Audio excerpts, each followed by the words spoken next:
ये है दिल्ली दर्पण। नमस्कार, दिल्ली दर्पण टीवी देख रहे हैं आप। मैं हूं आपके साथ नील गुप्ता।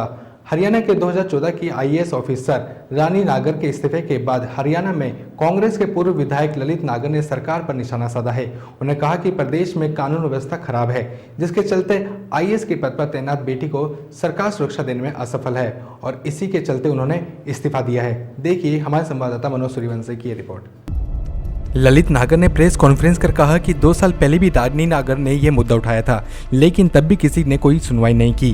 अब भी करीब 2 हफ्ते पहले रानी ने अपने ट्विटर और फेसबुक पर जानकारी दी थी और वह दूसरा फेज का लॉकडाउन खत्म होने के बाद अपना इस्तीफा देंगी, लेकिन उसके बावजूद सरकार ने उनकी बात नहीं मानी और उनकी शिकायत सुनने की जहमत नहीं उठाई, जिसका नतीजा यह हुआ कि रानी ने इस्तीफा दे दिया।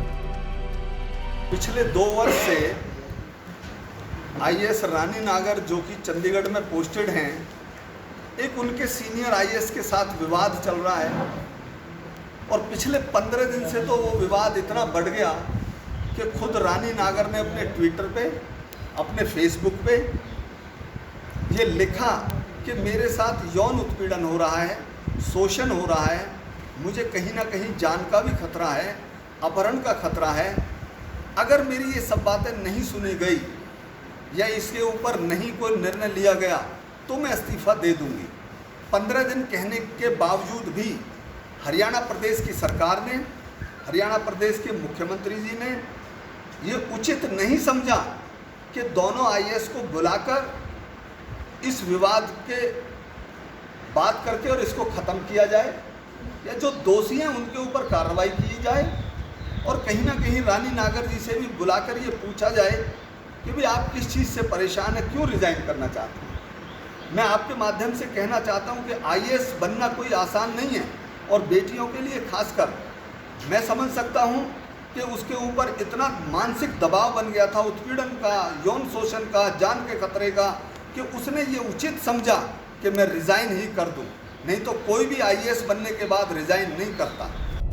ललित नागर ने कहा कि प्रदेश में कानून व्यवस्था ठीक नहीं है, यही कारण है कि इस तरह के डिसीजन एक आईएएस ऑफिसर को लेने पड़ते हैं। उन्होंने आरोप लगाया कि हरियाणा में आकर प्रधानमंत्री बेटी बचाओ बेटी पढ़ाओ का नारा देते हैं, लेकिन हरियाणा में बेटियों का कोई सम्मान नहीं है, वह असुरक्षित फील करती हैं। उन्होंने कहा कि जब बाय नेम शिकायत दी गई उसके बावजूद भी जाँच तक नहीं बैठाई गई। उन्होंने सरकार से अपील की कि रानी का इस्तीफा तुरंत नामंजूर कर इस मामले की जाँच कराकर मामले का निपटारा किया जाए। माननीय प्रधानमंत्री जी ने एक रैली के माध्यम से बेटी बचाओ बेटी पढ़ाओ का एक नारा दिया था। आज वो नारा मैं पूछना चाहता हूं कहां है। एक आईएएस लड़की, गुर्जर बिरादरी से बेटी और जो पिछड़ा वर्ग की बेटी है, उसको आज इतना लाचार होना पड़ा, मजबूर होना पड़ रहा है कि वो रिज़ाइन कर रही है। तो कहाँ गया वो बेटी बचाओ बेटी पढ़ाओ का नारा। पहले एक बार बिठा के बात करना चाहिए और जो दोषी हैं उनके ऊपर उचित कार्रवाई करनी चाहिए। एक मैं आपके चैनल से कहना चाहता हूं कि जो आज इस्तीफा दिया गया है, ये कोई मर्जी से इस्तीफा नहीं दिया गया, दबाव के कारण इस्तीफा दिया गया है। ये इस्तीफा मुख्यमंत्री जी और यह जो आईएएस एसोसिएशन है इनकी, वो इस इस्तीफा को मंजूर ना करें। दिल्ली एनसीआर की बाकी तमाम खबरों के लिए आप देखते रहिए दिल्ली दर्पण टीवी।